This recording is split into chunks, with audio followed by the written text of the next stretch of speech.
सोनी ने रिसेंट में ही अपना न्यूली मॉडल सोनी का A7M5 कैमरे को लॉन्च कर दिया है और 10 से 15 दिसंबर के आसपास आपको हर जगह ऑल ओवर इंडिया में इसका स्टॉक अवेलेबल मिल जाएगा दोस्तों। और अभी अगर बात करें सोनी यूज़र्स के लिए ना थोड़ा सा कंफ्यूजिंग सा हो गया है और मेरे पास कुछ कमेंट्स भी आ रहे हैं कि अब सोनी के FX2 कैमरे को परचेज़ किया जाए या फिर M4 में ही रहा जाए, M4 कैमरे को परचेज़ किया जाए। और बहुत ज़्यादा कन्फ्यूज़न चल रहा है भाई 3 कैमरे में, क्योंकि कुछ एस्पेक्ट्स हैं जो कि एक दूसरे के कॉमन एस्पेक्ट्स है। और वेडिंग के लिए अगर आप परचेज़ करना चाहते हो तो कौन से कैमरे को आपको परचेज़ करना चाहिए। अगर ऑलरेडी आपने M4 कैमरा परचेज़ कर लिया है तो क्या ऐसा लगता है कि भाई गलती हो गया या फिर मुझे थोड़ा सा इंतज़ार करना चाहिए था। फोटोग्राफी पॉइंट ऑफ व्यू से अगर हम देखते हैं तीनों कैमरे का, क्योंकि यहाँ पे समानताएं क्या है कि तीनों कैमरे का ना सेंसर बिल्कुल सेम आपको देखने को मिलेगा। यहाँ पे तीनों ही कैमरे में ना आपको 33 मेगापिक्सल का सेंसर आपको देखने को मिलेगा। और ये जो M4 वाली सीरीज़ है जहाँ पे M3 में मात्र 24 मेगापिक्सल था, उन्होंने उस चीज़ को बढ़ाया 33 मेगापिक्सल किया। और कहीं ना कहीं फोटोग्राफी की बात करूँ वेडिंग्स में, ये काफ़ी अच्छा एक इमेज रेजोल्यूशन है जहाँ पे आपको डिटेल एंड इन्फॉर्मेशन काफ़ी अच्छा देखने को मिलता है। बाद में उन्होंने FX2 को लॉन्च किया, उसमें भी सेम सेंसर। अब जैसे कि मार्केट डिमांड के अकॉर्डिंग कुछ यूज़र्स, ठीक है, जो कि डिमांड कर रहे थे कि उनको सिनेमा में एक थोड़ा हाइब्रिड ऑप्शन भी चाहिए, चाहे फोटोग्राफी भी शूट कर सके, तो डेफिनेटली वो उस चीज़ को भी यूज़ कर रहे थे। तो यहाँ पे भी FX2 में भी आपको ना बिल्कुल सेम सेंसर देखने को मिल रहा था, 33 मेगापिक्सल का BSI सेंसर, जो कि आपके M4 में भी है। तो यहाँ पे दोनों सेंसर को तो देखो बिल्कुल सेम है। फिर उसके बाद आया सोनी का A7M5 कैमरा। अब A7M5 कैमरे में भी अगर आप देखोगे तो 33 मेगापिक्सल का ही सेंसर आपको देखने को मिल जाता है, लेकिन यहाँ पे उन्होंने बिल्कुल न्यूली सेंसर दे दिया जो कि है 33 मेगापिक्सल का स्टैक सेंसर। अब स्टैक सेंसर उनका देने से अगर मैं फोटोग्राफी पॉइंट ऑफ व्यू से बात करूँ, इमेज रेजोल्यूशन की बात करूँ, डिटेल एंड इन्फॉर्मेशन की बात करूँ, तो आपको बहुत ज़्यादा अंतर देखने को नहीं मिलेगा। मतलब नो डाउट A7M4 की इमेज क्वालिटी बहुत अच्छी है, सेम सेंसर FX2 में है। मैं कह सकता हूँ कि जो यूज़र M4 रिसेंट में ही परचेज़ कर चुके हैं तो उनको कोई ऐसा पछतावा नहीं है कि भाई मैंने क्या खरीद लिया, बहुत जल्दबाजी कर दी है। फोटोग्राफी पॉइंट ऑफ व्यू से मैं तो नहीं कहूँगा कि तीनों ही सेंसर में आपको बहुत बड़ा अंतर आपको देखने को मिलेगा। अब मैं बात करूं कि फोटोग्राफी पॉइंट ऑफ व्यू से इस कैमरे में एक और चीज़ आपको जो एडवांस देखने को मिलता है, जहां पे A7M4 कैमरा और FX2 कैमरे में आपको ना ड्यूल बायोन्स XR प्रोसेसर का सपोर्ट आपको देखने को मिल जाता है। और यहाँ पे A7M5 कैमरे में आपको जो इनका एक newly engine processing unit power है, AI जिसको कह रहे हैं, जो कि A7M5 कैमरे से इन्होंने देना शुरू किया था, जो ड्यूल बायोन्स XR प्रोसेसर है। अब जो AI प्रोसेसिंग यूनिट है ना, अब इन दोनों को मर्ज करके ये एक बायोन्स XR2 प्रोसेसर को इन्होंने लॉन्च किया है A7M5 कैमरे के साथ। तो डेफिनेटली एक चेंजमेंट आपको ये देखने को मिलेगा कि AI के साथ जो इनकी डीप लर्निंग प्रोसेसिंग है, जो इनका ऑटो फोकस का जो साइंस है, मैं कह सकता हूँ जो इनका ब्रश शूटिंग है, जो उनका रोलिंग शटर इफेक्ट्स है, इन सभी चीज़ों में, और साथ ही साथ लो लाइट की जो परफॉर्मेंस है, इन तीनों चारों चीज़ों से ये A7M5 ज़्यादा बेहतर है। अब यहाँ पे अगर मैं ऑटो फोकस की बात करूँ तो नो डाउट देखिए 3-4 साल से Soni A7M4 camera user use कर रहे, परचेज कर रहे, तो ऑटो फोकस में अभी तक कोई प्रॉब्लम नहीं आया हो, ठीक है। मेरे पास शायद ही कोई ज़ीरो इंक्वायरी भी हो कि भाई ऑटो फोकस काम नहीं कर रहा है। थोड़ा और बेहतर अगर आपको चाहिए, जहाँ पे AI चिप जो यूनिट है बायोन्स XR प्रोसेसर के साथ कमाल कर रहा है, आपको और बेहतर एक्सपीरियंस देगा ऑटो फोकस में। साथ ही यहाँ पे एक और चीज़ बेहतर कर दी गई है कि जहाँ पे M4 ह्यूमन एनिमल वर्ड को यहाँ पे फोकस कर सकता था, जहाँ पे देखो हमारी जो प्रायोरिटी थी वेडिंग कैमरा इंडिया में लॉन्च कर रहा है, तो ये ह्यूमन एनिमल के अलावा बर्ड वॉचिंग भी अगर आप करते हैं तो वहाँ पे भी जा सकते हो। लेकिन M5 कैमरे में आप 7 to 8 सब्जेक्ट को रिकॉग्नाइज कर सकते हो, जिसमें इंसर्ट कीड़ों को भी आप कर सकते हो, तो थोड़ा बेहतर एक्सपीरियंस देखने को मिल जाता है। साथ ही जैसे कि A7M5 कैमरा डिफरेंट टाइप के सब्जेक्ट को रिकॉग्नाइज कर सकता है, वहीं पे सोनी का जो FX2 कैमरा है ना, इसमें भी एक प्रॉपर AI चिप यूनिट दिया हुआ है, बट यहाँ पे जो बायोन्स XR प्रोसेसर जो दिया है वो अलग दिया हुआ है, और जो AI चिप यूनिट है वो भी अलग दिया हुआ है। मींस ये लेटेस्ट टेक्नोलॉजी है, डीप लर्निंग के साथ फुल्ली AI कैमरा है। बट M5 कैमरे में दोनों चीज़ों को ना मर्ज कर दिया है। तो यहाँ पे भी जो ऑटो फोकस है वो काफ़ी बेहतर आपको देखने को मिलेगा। मैं कह सकता हूँ कि M4 कैमरे से M5 और FX2 बेहतर ऑटो फोकस में भाई कामयाब है। दूसरा, डिफरेंट टाइप के सब्जेक्ट को यहाँ पे आप FX2 कैमरे में भी फोकस एंड ट्रैक कर सकते हो। डिस्टेंस बहुत बढ़ जाता है, मतलब जहाँ पे M4 कैमरा ब्रेक करेगा ना बॉडी और हेड को फोकस करने में, आई को फोकस करने में, वहाँ पे M5 और FX2 कैमरा बेहतर परफॉर्मिंग करते हुए दिखेंगे। दूसरा, अगर मैं ब्रश शूटिंग की बात करूं, जहाँ पे M4 कैमरा और FX2 कैमरा मात्र 10 FPS का ब्रश शूटिंग आपको देखने को मिल जाता है। और अगर मैं वेडिंग एक्सपीरियंस की बात करूं, जो यूज़र हमें बताते हैं कि यार मुझे नहीं लगता कि कोई यूज़र आके मेरे साथ शेयर करता है कि भाई मैंने आज ब्रश शूट किया, मुझे प्रॉब्लम आ गई। तो देखो 10 FPS ब्रश शूट बहुत अच्छा है, नो डाउट। वेडिंग के लिए कोई भी ये बहुत कम नंबर नहीं है जिसके लिए कि भाई कह सकते कि M4 कैमरे में ब्रश शूट अच्छा नहीं है। अब सोनी A7M5 की बात करूं तो 10 FPS का जो बाउंडेशन था ना, जो F4 और FX2 के साथ था, उसने उसको क्रॉस कर दिया।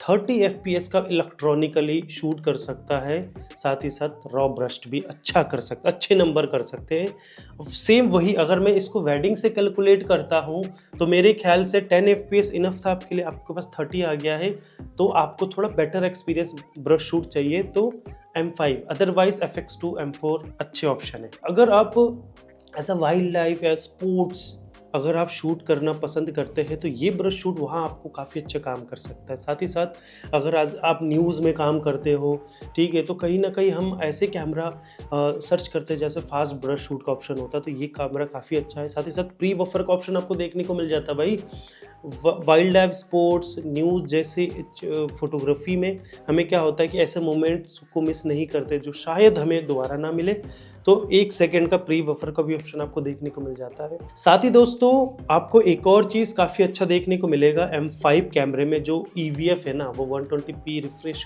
को सपोर्ट करता है।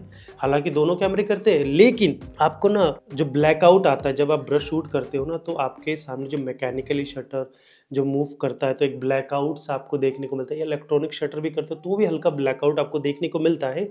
तो ये जो ब्लैकआउट फ्री EVF आपको देखने को मिल जाता है जो कि इस A7M5 में। तीनों कैमरे की अगर मैं लो लाइट की परफॉर्मेंस की बात करूं तो नो डाउट मैं कह सकता हूं कि लो लाइट में कोई भी कैमरा किसी से पीछे नहीं है। सारे ही कैमरे लो लाइट परफॉर्मिंग में काफी अच्छे हैं। सोनी के देखो ऑटो फोकस साइंस काफी स्ट्रॉन्ग है इसका, तो ऑब्वियसली बात है कि लो लाइट में कोई कमी आपको देखने को नहीं मिलेगा। लेकिन अगर मैं बात करूं कहीं ना कहीं ISO वैल्यू, ISO रेंज की, FX2 कैमरा थोड़ा सा बेहतर परफॉर्म कर सकता है और करता है।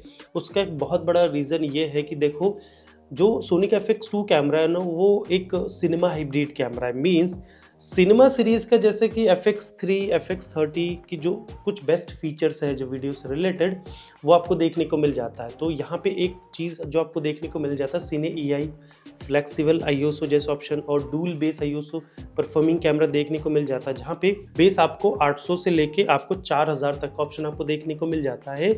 और कहीं ना कहीं जब सिनेमा कैमरा वर्ड यूज़ होता है, और कहीं ना कहीं उनका जो एक एल्गोरिदम होता है ना, कलर साइंस का एल्गोरिदम होता है, वो सिनेमा सीरीज के जो कैटेगरीज होते हैं उन एल्गोरिदम को देखते हुए ली जाती है।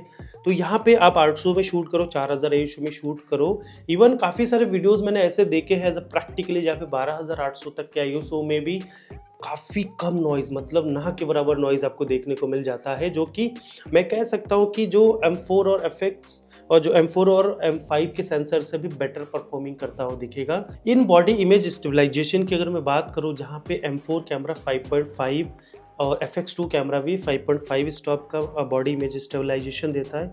यहाँ पे थोड़ा बेहतर है सोनी के A7M5 कैमरे में, जहाँ पे आपको 7.5 स्टॉप का बॉडी इमेज स्टेबलाइजेशन देता है। जो बॉडी का जो एल्गोरिदम है ना उसके अकॉर्डिंग ये काम बेहतर करता है। अब तीनों कैमरे की अगर मैं कैलकुलेशन करता हूँ, क्योंकि मेरी सबसे ज़्यादा जो वीडियोज़ होती है फ़िलहाल वेडिंग से रिलेटेड सबसे ज़्यादा होती है, वहाँ पे अगर मैं बात करूँ तो तीनों का जो परफॉर्मेंस है, जो फीचर्स के साथ आया है, डेफिनेटली तीनों काम बहुत अच्छे करेंगे।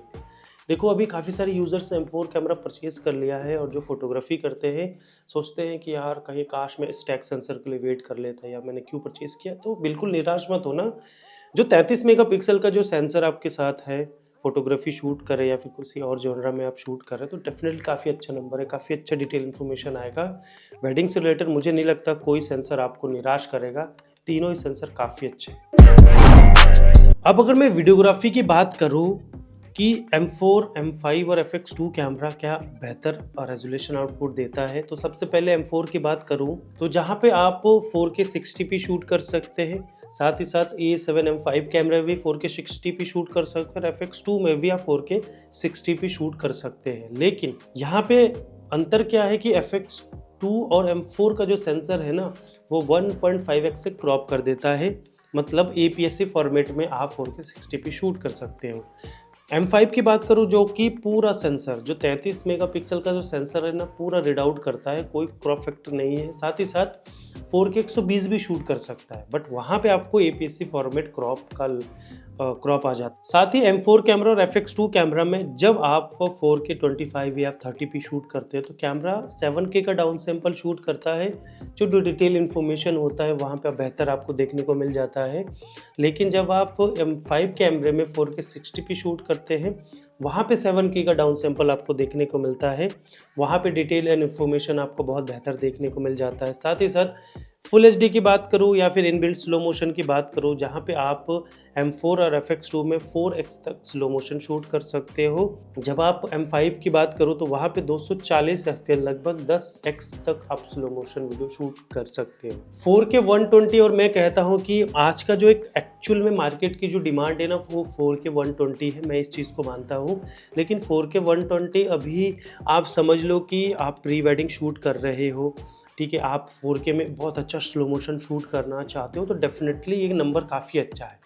लेकिन अगर मैं बात करूँ 4K 60p आज के टाइम पे बहुत ही एक अच्छा रेजोल्यूशन FPS आपको देखने को मिल जाता है जहाँ पे यूज़र अपनी प्री वेडिंग आराम से शूट कर सकते हैं, कोई छोटा मोटा स्टोरी शूट करना चाहता तो डेफिनेटली उसके लिए भी शूट कर सकते हो। लेकिन ये यूज़र का एक बाउंडेशन था वह डिसएडवांटेज जो 4K 60p क्रॉप देखने को मिलता है। लेकिन ये इतना बड़ा भाई चैलेंज, ये इतना बड़ा डिसएडवांटेज नहीं है कि भाई आपके लिए कि डिसाइड करना कि भाई मुझे APS-C क्रॉप फैक्टर चाहिए ही नहीं। तो हमारा कहने का मतलब है कि देखो 4K 60p ठीक है, किसी कैमरे में क्रॉप नहीं है, किसी में है, बट ये ऐसा डिसएडवांटेज नहीं है कि भाई आप उसका शूट ही ना कर सको। तो वेडिंग की बात करो तो 4K 60p भी एक अच्छा नंबर है, अगर आपके पास फ्लेक्सिबिलिटी तो थोड़ा और अच्छा हो जाता है तो ये आपके लिए प्लस पॉइंट है। बाकी FX2 camera, M4 camera definitely आज के टाइम भी वेडिंग में रन होने के लिए है, आने वाले 2-3 साल तक डेफिनेटली 4K 60p क्रॉप हो या अनक्रॉप्ड हो आप डेफिनेटली वेडिंग में यूज़ कर सकते हो। आज के टाइम पे एक और चीज़ मैं बात कर लेता हूँ कि हमारा जो कलर बिट है, कलर डेप्थ है, वो तीनों ही कैमरे में 10 बिट 422 को सपोर्ट करते हैं। मींस आप फुल HD शूट कर लो, 4K शूट कर लो, तीनों ही कैमरे में 10 बिट 422 को सपोर्ट करता है। जो कलर्स फ्लेक्सिबिलिटी देखने को मिल जाता है, जो आपका कैमरा बिलियंस ऑफ कलर को रिकॉर्ड कर रहा है ना, अगर आप फुल HD भी बना के दोगे ना, ठीक है, वो बहुत अच्छा क्वालिटी है भाई। बट आपको थोड़ा सा बेहतर एक्सपीरियंस, थोड़ा अच्छा फ्लेक्सिबिलिटी चाहिए तो आप A7 M5 की तरफ जा सकते हो। अदरवाइज जिन यूज़र ने भाई M4 परचेज़ कर लिया है या जिन यूज़र ने FX2 परचेज़ कर लिया है तो मुझे नहीं लगता ये आपके लिए कोई भी निराशा वाली बात है। बात करें और भी कलर फ्लेक्सिबिलिटी की तो तीनों ही जो कैमरा है ना वहाँ पे S-Log3 का सपोर्ट आपको देखने को मिल जाता है। जैसे मैंने कहा कि 10 बिट 422 को भी सपोर्ट करता है। HLG जैसे फाइल फॉर्मेट आपको देखने को मिल जाते हैं और लॉन्ग GOP ऑल इंट्रा जैसे फॉर्मेट आपको देखने को मिल जाते हैं। यहाँ पे एक और चीज़ मैं बात करूँ डायनेमिक रेंज की, तो तीनों ही कैमरे का जो वीडियो डायनेमिक रेंज है लगभग 15 स्टॉप का डायनेमिक लैटिट्यूड को सपोर्ट करता है, जो कि नो डाउट काफ़ी अच्छा, काफ़ी स्ट्रॉन्ग है। जहाँ पे कलर फ्लेक्सिबिलिटी, डायनेमिक रेंज, अगर पोस्ट प्रोसेसिंग में अगर काम करना चाहते हैं ना लॉग प्रोफाइल के साथ, तो डेफिनेटली तीनों का ही जो परफॉर्मेंस है ना वो काफ़ी बेहतर निकलने वाला है, नो डाउट। अब अगर आप देखोगे कि जो AI चिप है वो M5 कैमरे में दिया है और आपका FX2 कैमरे में दिया हुआ है। अब इन के हेल्प से आप देखो जो कैमरा है ना M4 को छोड़ के कुछ ऐसे फीचर्स है जो कि M4 कैमरे से बिल्कुल अलग है जो आपको देखने को मिलेगा। सबसे पहला आपको डायनेमिक एक्टिव मोड का सपोर्ट आपको देखने को मिलेगा। ये हेल्प करता है कि अगर आप मूवमेंट शॉट ले रहे हो और आपके पास गिम्बल नहीं है 1.3x तक ये सेंसर को क्रॉप करता है, लेकिन आपको एक गिम्बल वाली फीलिंग जो आती है ना कि आप गिम्बल से शूट करते हो ना, 3 एक्सेस का जो वीआर मिलता है ना, गिम्बल वाली फीलिंग आपको देखने को मिलेगा। साथ ही साथ डायनेमिक एक्टिव के अलावा एक्टिव मोड का भी सपोर्ट आपको देखने को मिल जाता है, जो कि स्टेबिलिटी में आपको बहुत बेहतरीन काम करता है। AI चिप यूनिट होने से आपका एक और बहुत बड़ा प्लस पॉइंट है कि दोनों कैमरे में, जहाँ पे M4 में ये फीचर्स नहीं है, M5 और FX2 में है, ऑटो फ्रेमिंग फीचर्स आपको देखने को मिल जाता है। ऑटो फ्रेमिंग फीचर काफ़ी लाजवाब फीचर्स है। ये ऐसे यूज़र्स के लिए है जहाँ पे सिंगल अगर कंटेंट शूट कर रहा है, सिंगल है कहीं पे भाई, साथ ही कस्टम लट्स अप्लाई कर सकते हो, जो कि आप M4 कैमरे में नहीं कर सकते हो। M5 में और FX2 कैमरे में कस्टम लट्स अप्लाई कर सकते हो। कलर साइंस की बात करूँ तो नो डाउट सोनी के जितने भी कैमराज हैं ना, इनके कलर साइंस लाजवाब है दोस्तों।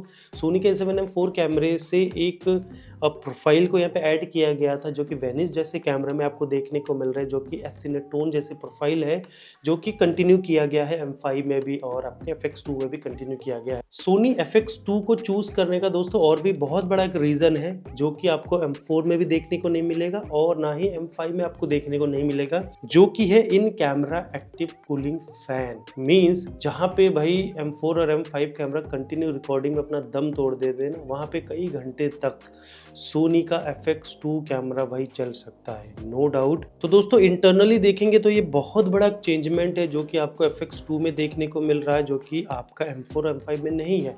तो अगर मैं वेडिंग की बात करूँ तो देखो ना M4 में प्रॉब्लम आएगा और ना ही M5 में प्रॉब्लम आएगा। लेकिन अगर मैं वही बात करूँ ना, अगर आपका वेडिंग के अलावा भी कोई जॉनरा है, जैसे कि आप भाई इंटरव्यू शूट कर रहे हो, आप पॉडकास्ट शूट कर रहे हो, भाई आप भजन कीर्तन शूट कर रहे हो, तो जहाँ पे आप 1 घंटा 2 घंटा 3 घंटे में भाई ये कैमरा दम तोड़ देते हैं, वहाँ पे कई घंटे 4-5 घंटा आप इन कैमरों से, FX2 जैसे कैमरे से भाई शूट कर सकते हैं। तो वेडिंग के अलावा भी अगर आप पॉडकास्ट इंटरव्यू जैसे वीडियोस शूट करते हैं, कई घंटों तक की कोई वीडियो शूट करते हैं, तो मेरे ख्याल से FX2 कैमरा एक बेहतर चॉइस है। तो सिनेमा लाइन का है तो इसका जो वर्क फ्लो है, जो हमारे कलर साइंस है, वो भी थोड़ा सा अलग आपको देखने को मिल जाएगा। अब बात करते हैं तीनों ही कैमरे के बॉडी डिज़ाइन और उसके जो एर्गोनॉमिक है भाई, इसके बारे में भी हम बात कर लेते हैं। और सोनी के A7M4 कैमरा और सोनी के A7M5 कैमरा अगर आप देखोगे तो लगभग एक जैसे आपको देखने को मिलेंगे, बहुत बड़ा चेंजमेंट आपको देखने को नहीं मिलेगा। लेकिन अगर आप सोनी के FX2 कैमरे को अगर आप देखते हो तो वहाँ पे जो उनका बॉडी डिज़ाइन है, जो एर्गोनॉमिक दिया है ना, वो सिनेमा सीरीज़ के जो FX3 FX30 वाली जो सीरीज़ है उनका एर्गोनॉमिक दिया हुआ है। तो वहाँ पे बॉडी में अगर आप देखोगे तो एक्सटर्नली काफ़ी सारे होल्स है, जो काफ़ी सारे एक्सेसरीज को भी कनेक्ट कर सकते हैं। तीनों ही बॉडी का जो ग्रिप है, जो हैंडलिंग है, नो डाउट बहुत अच्छा है।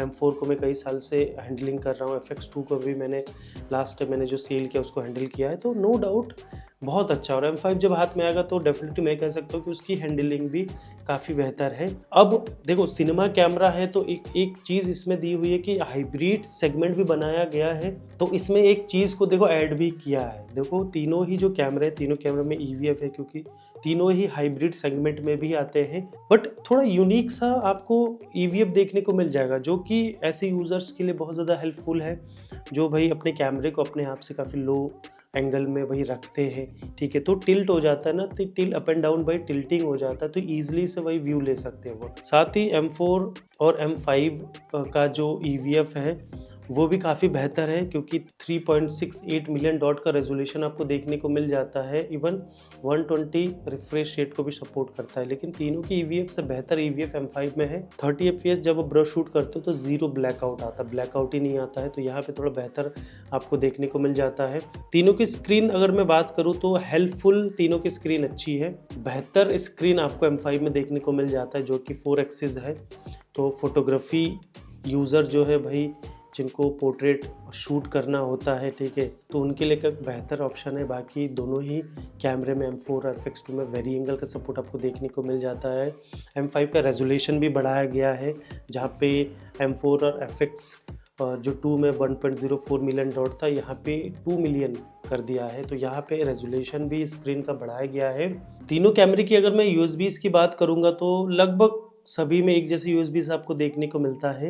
आपको थोड़ा सा अंतर आपको देखने को मिलेगा कि एक्सटर्नली फुल एच देखो टाइप ए का फुल HDMI ऑप्शन दिया हुआ है, लेकिन एक्सटर्नली 16 बिट का प्रोग्रेस रॉ वीडियो आपका FX2 शूट कर सकता है। इंटरनली तीनों ही कैमरे में कोई भी इंटरनली रॉ सपोर्ट आपको देखने को नहीं मिलता है। अगर मैं सिनेमा वर्क फ्लो की भी बात करूँ तो कहीं ना कहीं डिस्प्ले की बात करूँ जहाँ पे स्क्रीन वेरिएंगल के साथ आपको ना बिग होम मेन्यू का ऑप्शन आपको देखने को मिल जाता है, जहाँ पे आप 6 ऐसे मेन्यूज़ को यूज़ कर सकते हो जहाँ की वो शॉर्टकट्स मेन्यूज़ होते हैं कि आप डायरेक्टली उन मेन्यूज़ को यूज़ कर सको। साथ ही साथ इसमें शटर एंगल जैसे फीचर्स भी आपको FX2 कैमरे में देखने को मिल जाते हैं। तो USB पोर्ट्स तीनों में लगभग सेम है, लेकिन M5 में क्या है कि एक की जगह 2 C टाइप ऑप्शन दिए हुए हैं, एक चार्जिंग के लिए, दूसरा डेटा ट्रांसफ़र के लिए। बाकी सब में ही एक जैसे यूएसबीज दिए हुए हैं। बात करें कार्ड स्लॉट की तो तीनों ही कैमरे में आप एक नॉर्मल SD कार्ड भी यूज़ कर सकते हो, UHS सेकेंड हाई स्पीड, साथ टाइप A कार्ड भी तीनों ही कैमरे में यूज़ कर सकते हो। साथ ही बात करूँ अगर मैं बैटरी की तो तीनों कैमरे में FZ100 बैटरी यूज़ कर सकते हो। तीनों कैमरे का जो बैकअप है बेहतर है, लेकिन इस बार M5 में जो बैटरी पावर है ना वो कंपेयर करें दोनों कैमरों के परफॉर्मेंस से अच्छा देखने को आपको मिलेगा। बॉडी की बात करूँ तो तीनों ही बॉडी मैग्नीशियम वाला बॉडी को सपोर्ट करता है, तो डस्ट मॉइस्चर रेसिस्टेंट का सपोर्ट आपको देखने को मिल जाता है। प्राइस बहुत बड़ा मुद्दा होता है दोस्तों कि यूज़र 10-10 हज़ार के लिए ना डाउनग्रेड वाले मॉडल ले लेते, भाई ऊपर जाना नहीं चाहते हैं। तो मैं प्राइस की अगर मैं बात करूँ तो अभी का जो प्राइस है देखिए M5 लॉन्च हो गया है तो M4 का प्राइस ड्रॉप हो चुका है। M5 कैमरा लगभग मैंने प्राइस लास्ट वाली वीडियो में आपके साथ शेयर कर दिया था, जो कि 2,13,000 से 15,000 के बीच में बॉडी आपको देखने को मिल जाएगा। वहीं प्राइस ड्रॉप होने की वजह से सोनी का 7M4 कैमरा मात्र 1,75,000 का बॉडी हो गया है। तो कहीं ना कहीं अब जो आपको गैप देखने को मिल रहा है ना 40,000 के आसपास गैप देखने को मिल रहा है, और ये वही गैप है जो फेस्टिवल में गैप आपको देखने को मिल रहा था, जो फेस्टिव ऑफर आ रहा था। और यहाँ पे अगर मैं बात करूँ M4 कैमरे से तो बहुत ज़्यादा डिफरेंस गैप है भाई FX2 में, लेकिन वही मैं बात करूँ M4 से अगर M5 40,000 के डिफरेंस में है तो कहीं ना कहीं M5 से FX2 भी 40,000 के गैप डिफरेंस में है। यहाँ अगर मैं FX2 की बात करूँ जहाँ पे वर्ड आ जाता है ना सिनेमा लाइन कैमरा, तो उन्होंने सिनेमा हाइब्रिड ज़रूर बनाया, लेकिन अगर आपका प्रायोरिटी ज़्यादा 80% वीडियो है, ठीक है, 20-30% ही सिर्फ मेरा फ़ोटो है, तो फिर एक नंबर है कि आप उसमें जा सकते हो प्रॉपर। अगर आप एक बेस्ट हाइब्रिड लेना है तो फिर M4 M5 से ही चूज़ करना, फिर FX2 की तरफ आप मत जाना। वीडियोस में उसको मैं थोड़ा सा ज़्यादा मैं प्रेफरेंस करूँगा कि आप इसकी तरफ आ सकते हो, लेकिन अगर 50-50 है तो आप M4 और M5 के कैमरे पे ही जाना। आई होप दोस्तों तीनों कैमरे का जो कंक्लूजन रहा है वो आपके समझ में आया होगा। फिर भी कोई भी डाउट होगा तो आप कमेंट करके पूछ सकते हैं, या फिर मुझे इंस्टाग्राम पे DM कीजिए, वहाँ भी मैं बहुत ज़्यादा एक्टिव रहता हूँ, फटाफट से आपका रिप्लाई दे दूंगा। दोस्तों चैनल पर अगर आपने फर्स्ट टाइम विजिट किया तो ऐसे इंटरेस्टिंग वीडियो आपके साथ में शेयर करता रहता हूँ। दोस्तों सब्सक्राइब कर लो, फर्स्ट टाइम विजिट किया तो बेल आइकन को भी प्रेस कर लो, कोई भी दोस्तों वीडियो आपसे मिस ना हो जाए। चल दोस्तों नई वीडियो में जल्दी आपसे मुलाकात होगी, तब तक के लिए गुड बाय दोस्तों, अपना ध्यान रखिए।